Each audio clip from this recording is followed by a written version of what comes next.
Hello, lovelies, and welcome back to the podcast. Today, I want to introduce you to Jill Wright.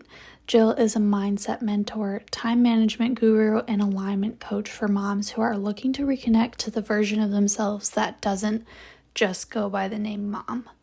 Jill is familiar with what we talk about here. She experienced postpartum depression and anxiety, as well as adrenal burnout as she started her journey of motherhood and entrepreneurship.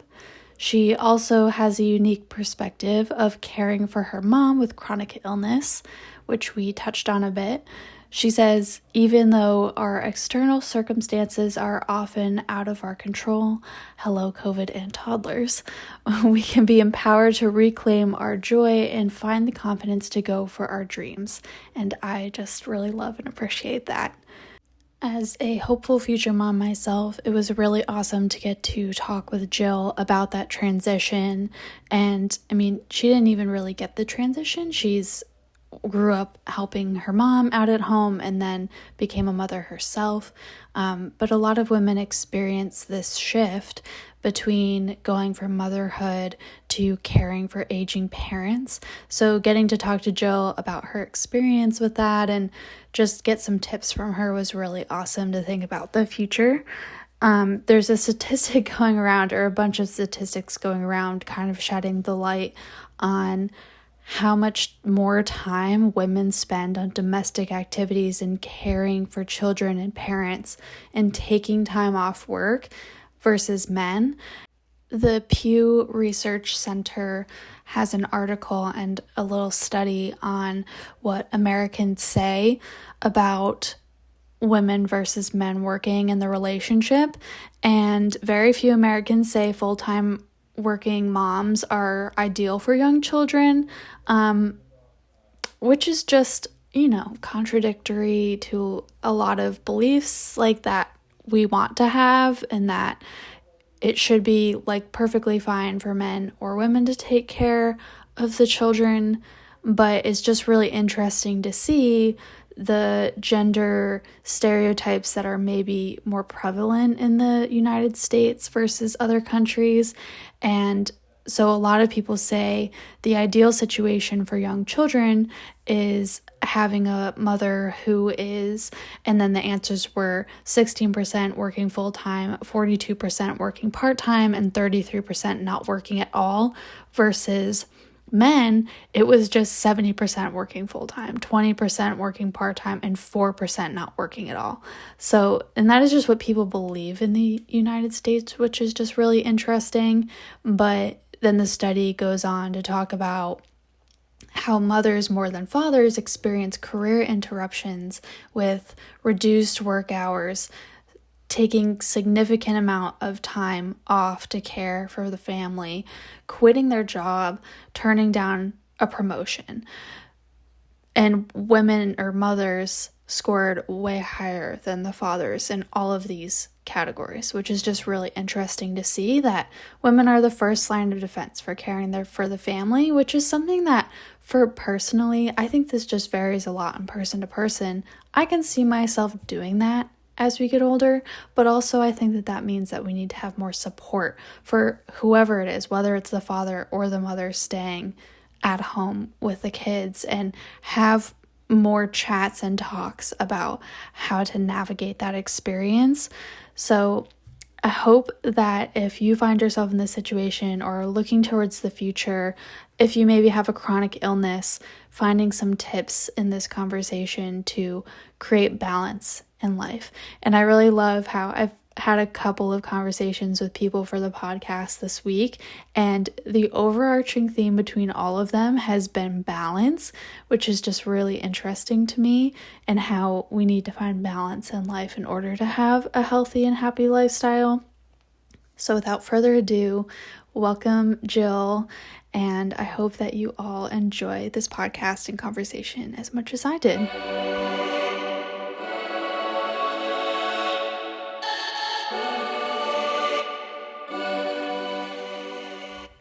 Hello, lovely people, and welcome to the Lovely Digest podcast.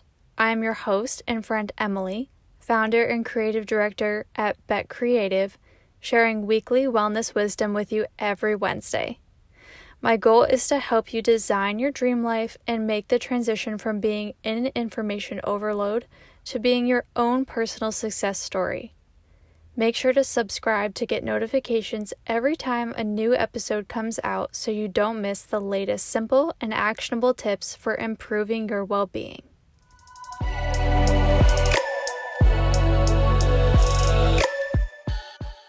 So, welcome to the podcast. Thank But you. before I dive into all my questions, would you mind sharing a little bit about yourself and what you do?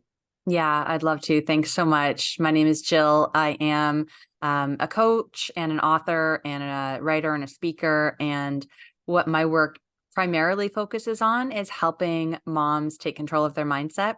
Because when you become a mom, you kind of lose who you are a little bit. It happens universally. I see it with so many people. And so I've kind of figured out a couple tips and tricks and tactics um, I found really worked for me and the women that I work with. And so I'm kind of on this mission to share that knowledge because we're not taught, all these things that are so important to getting through these transitional years. Right. And you mentioned also that you've had experience with taking care of your mom and helping her out with her chronic illness. And Mhm. one thing that I wanted to ask first was I feel like a lot of people with chronic illness worry that they're a burden. And I was just wondering if you could share a little bit about your experience and some things you did to maintain your own well being and just a little bit about that. Yeah, for sure. So my mom has chronic migraines that keep her in bed about 17 days a month on average. Wow. And she also struggles with some mental illnesses as well. And so we kind of work through it as a team, if you will. It's a lot easier now that I'm grown and I can understand a little bit better because I suffer from anxiety and depression as well. But to be able to take the caregiver role for someone who took care of you your whole life is a Mm-hmm. really beautiful and difficult thing, but also compounded because now I'm a mom and I am sort of in that sandwich layer now, like I'm the middle of the sandwich. And so it's so interesting to see my eyes are being opened as I help her about how she would have felt as the mom trying to care for a child where she was so incapacitated a lot of the time. Mm. Yeah, that must be a lot of work to, balance all like yourself, your children, and your mom. And I find, and I've heard that it's just a lot. I forget what the statistic is, but a lot of women are the ones to step up to the plate and put their careers on hold in order to take care of their parents. And you go from taking care of children to taking care of parents. So, what are maybe a few tips that you have for women that are maybe find themselves in the same position or are going from raising children to taking care of parents? Yeah, I mean, first and foremost is to try to carve some time for you. It seems counterintuitive because you're trying to get to all the things for the other people. Like your list feels so long and your plate feels so full. But the way really to get a handle on that is to pause and make sure that you've done something for yourself. It doesn't have to be necessarily every day, right? It seems so small, but it's unrealistic for many of us. Mm. But I like to do once a week. I do like a paper calendar, like an agenda. I'm super old school. And I put in a different color pen, whatever I'm doing for me that week. And if I don't see that color pen in my week, I have to stop and think like, okay, where do I have, an hour to meet a girlfriend for coffee? Or how can I carve out 20 minutes to read a book that I'm interested in just for me this week, or whatever the thing is. When can I go buy myself a bouquet of flowers at the farmer's market? It doesn't have to be big things, but finding those little moments to remember who you are outside of all of the caretaking is Mm. going to be what sustains you through the overwhelm. Mm. I love that. It feels so creative having the different colored pens. Yeah. And it's visual too, right? Because so many of us are like, oh, yes, I'm going to do that. For sure, I'm going to get a massage. Yes, absolutely. Even though I've postponed it 10 times, I'm going to get together with that girlfriend. I'm going to do it. But we bail on ourselves all the time. And it's like, if you see it in your agenda, first of all, you'll pick it up because it's a different color. But second of all, like it feels like an appointment that you've made, and you're not going to cancel on like a real appointment that you've made, right? Mostly. Yeah. Yeah, you Yeah. don't wanna cancel on yourself just like you wouldn't cancel on someone else, like, you have to hold yourself to the same standard that you hold other people, like, in your mind to, where you wanna show up for them, show Yeah, up for yourself. exactly. Yeah.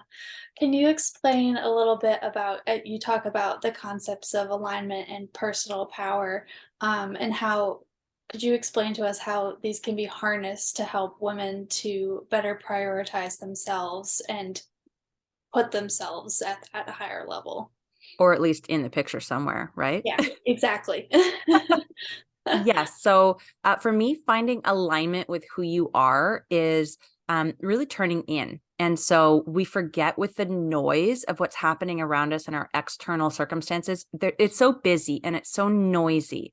No matter who you are, if you live now, your world is busy and noisy. And we kind of lost that inner voice, you know? And so I teach people how to get quiet in their mind and in their surrounding if they can, and really listen to what their heart has to say, because we all have this sort of inner compass, inner knowing, and some people call it like intuition or the soul or like whatever. It's the same thing no matter what you call it. We all have this essence of who we are at the core.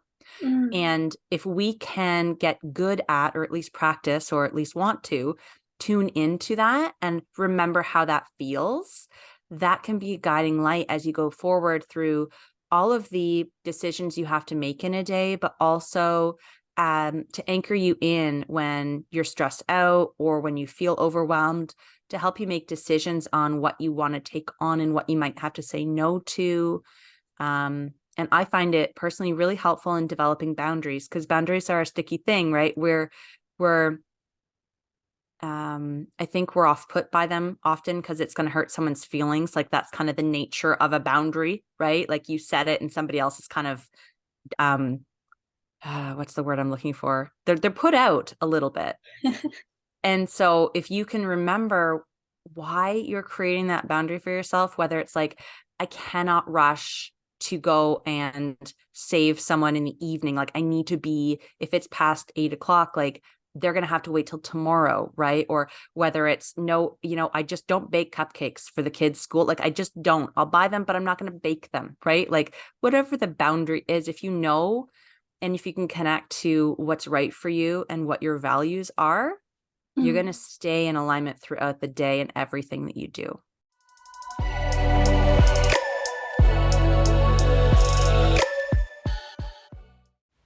A few months after I was diagnosed with Crohn's disease, I knew I had to take drastic measures to take back my health and well being.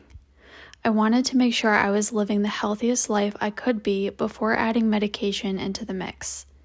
I also knew I needed a program that would hold me accountable while also teaching me everything I wanted to learn about, from nutrition and fitness to finances, meditation, feng shui for my home, and other alternative practices I was so interested in but knew nothing about or how to incorporate them into my life.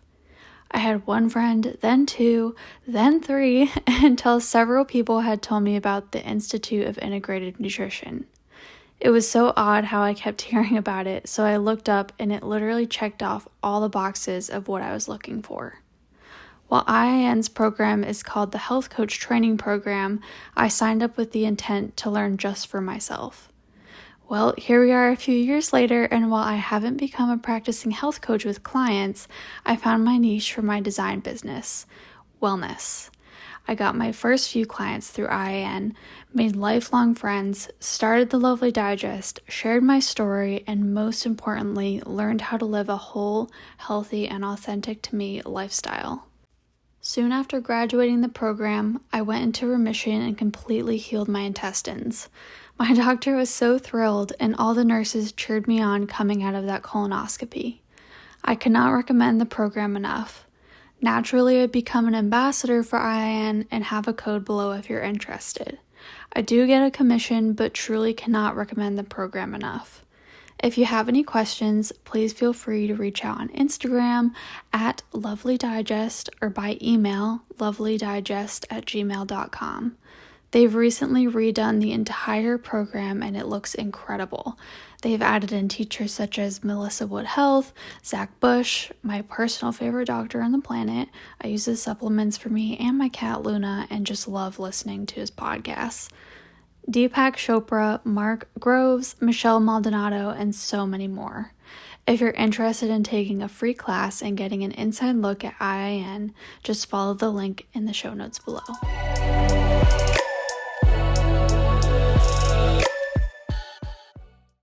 What would you say to like a friend or someone who feels like they have to do everything? And I mean, I'm one of those people that I'm like, oh, well, I do have like technically this little bit of time where maybe I haven't filled it or I was planning on doing something more like fun for myself. So like I feel like I actually have the time, but maybe I shouldn't. Maybe I'm stretching myself thin. Like, what would you say to that person who feels like they should prioritize someone else over them?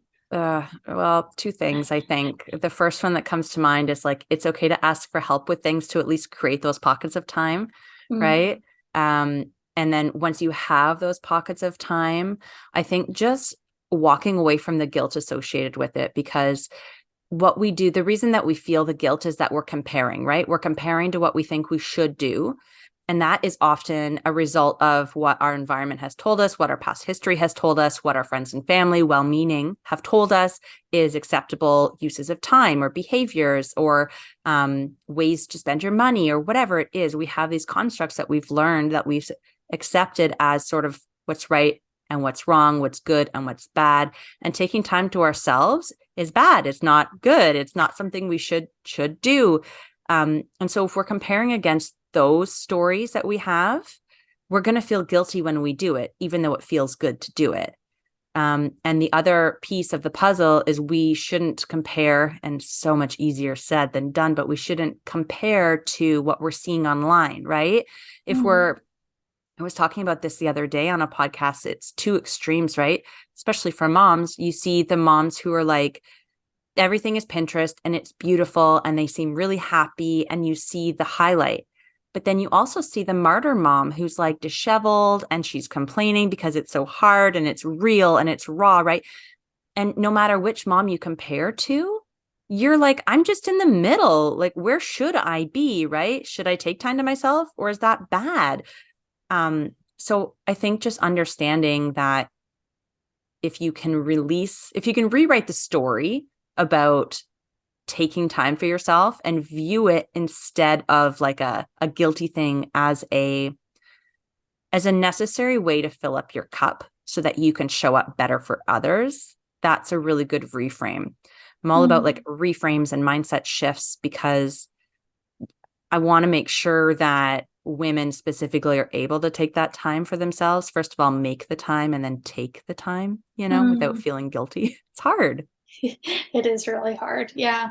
I mean, I don't have children and I'm not taking care of my parents just yet, but sometimes I feel myself like sacrificing for my friends already. And like I feel like I need to get ahead of that before I find myself in the position as a caretaker and start getting those practices in now.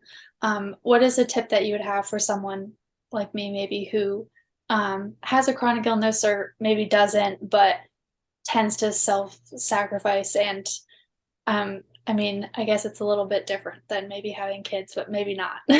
Yeah, no, I mean, it all boils down to your personal boundaries, right? And knowing what's a hell yes and what's a hell no. And that's something that I keep top of mind for myself. And if it's not like a hell yes, if it's not something that you're excited about doing, then make it a no and just start there, right?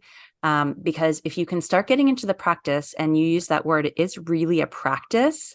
It's a muscle that you build and you get better at as you go, right?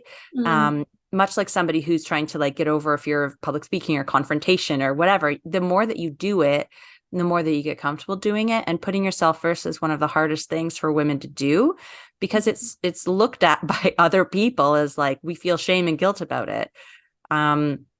So I think, I mean, if you can carve time out, big or small, to do things that are a hell yes for you, And then as other obligations, requests, connections come up, just assess them in real time and say like, is this a hell yes for me? Because if it's not, I'll have to get back to you, right? There's so many polite, kind ways to say, without saying yes right away, because we jump to say yes to people, I think. Mm. So if we can at least give ourselves a buffer, maybe it still will be a yes as you're practicing, right? But if you can get in the habit of saying, hey, I'll have to get back to you on that, or thank you so much for thinking of me, or I appreciate the invitation, or whatever the circumstances, can I get back to you in 24 hours? I need to check with my whatever. I need to make sure that this fits into my week, or that I have enough time to do it, or that I can fully commit to you and show up in a way that you need me to show up. Right. Mhm. And so that allows you some space to come and really think about it, just on your own without rushing into a yes all the time. Mm, something I try to remind myself and my friends who, yeah, find themselves in this situation is that I feel like people value you and your time more. And I feel like this is true for me too. Like, I value my friendships more when they speak their boundaries and say, I don't think I could give you 100%, because then you can find someone who can. And Yes. I try to think like, am I respecting the person more by saying no and letting them find someone who can give them what they need? Or am I like actually interested in, do I want to fill that role for them? Mhm. So yeah, Yeah, that's to a give really them good way to the look at it. yeah, it's really smart. Um, how has your journey been impacted by coaching other moms? It's like people say you teach what you need to learn. And so for me, that's kind of where that's where it all came from, is that I had sort of my rock bottom in the beginning of COVID, where I was suffering really bad with postpartum depression. I was trying to open up a retail store, but of course we didn't know what was happening in the world with the pandemic. And then my son was diagnosed with autism, and everything was like, oh my God, it was crazy for me. And I realized then that like I needed to take the reins and figure out how to get control of my mindset, because I couldn't change the external stuff. Mm, And so I just learned, and I realized as I went that this wasn't geared towards my lifestyle. Like the books and the podcasts and the videos I was learning from, the teachers I was learning from were not in the same stage of life as me. So I got really good at like repackaging it for moms. And as I go and as I teach, it's like I learn more, I teach more, I learn more, I teach more. And then I learn from my clients and I bring that in. And then I go down this rabbit hole. And it's just this beautiful like cyclone of growth that happens. And the community grows. And then we just sort of like, we all benefit, right? The more we talk about the hard stuff and the more that we dig in and find community with each other, I think that's really the sweet spot, you know?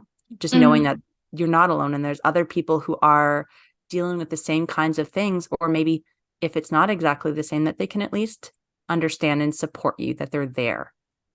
Right. And I feel like as we collect experiences going through life, and that adds into our knowledge and life story. And the more that you go out and kind of push your own boundaries, the more you're able to give to other people as well. Yeah, Mhm.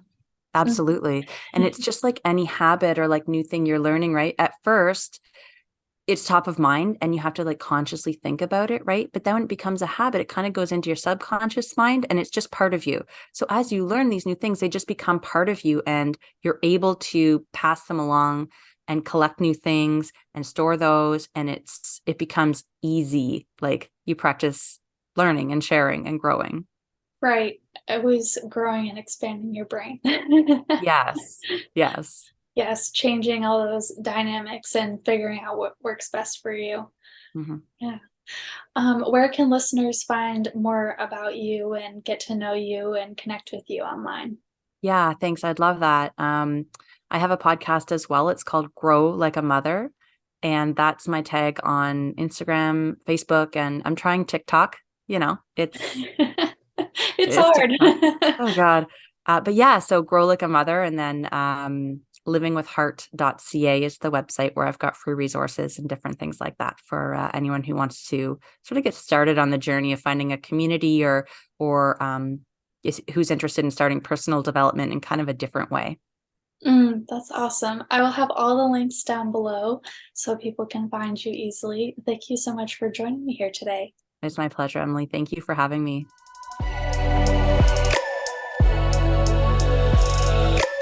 Well, that is it for now, lovelies. Thank you so much for tuning in. For more tips and to join our online community off the podcast, follow Lovely Digest on Instagram and Emily Beck on YouTube. The links will be below. To join our email community and get notified of new discounts, tips, and resources, follow the link in the show notes. If you thought this was helpful or know if it might help a friend, please make sure to share it, and if you feel inclined, leave a review. It really helps get these tips in front of the people who may really benefit from this community we have here. See you next week.